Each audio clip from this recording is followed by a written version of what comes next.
Mithilesh Mahato, yes sir.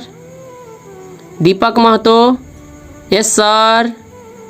रो तोरा सबके नाम कह दिलको, हमर नाम कहबे नहीं करे सर। नहीं कहल का?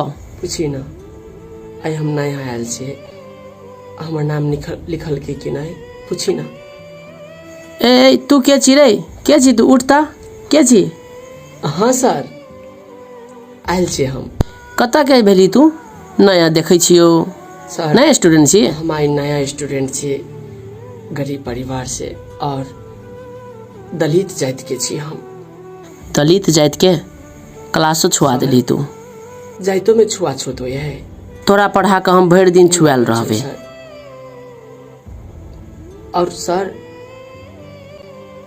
छोट जाति के आदमी सबके शिक्षा नहीं मिले है, स्कूल में बढ़ के जाति चाहिए, शिक्षा हासिल करेला बड़का जाति चाहिए सर।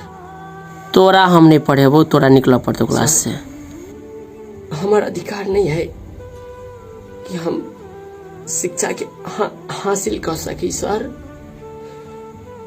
नहीं सर, हमरा पे ना जुर्म नहीं करू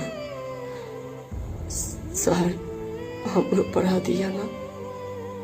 तू क्लास से निकलबी कि धक्का मार के निकाला पड़ता है? गरीब परिवार से छोड़ जाए क्यों भ गेले?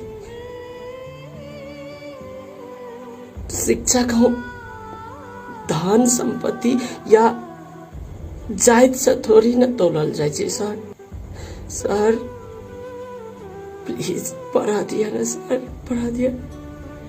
मिथिलेश, दीपक सर, एकरा इकाल तक क्लास से निकाल। एकरा छुआ छूत वाला के सौसे क्लास के छुआ के ध देते। निकाल सर, पढ़ा दिया ना सर, क्लास में से नहीं निकालो सर, प्लीज प्लीज सर।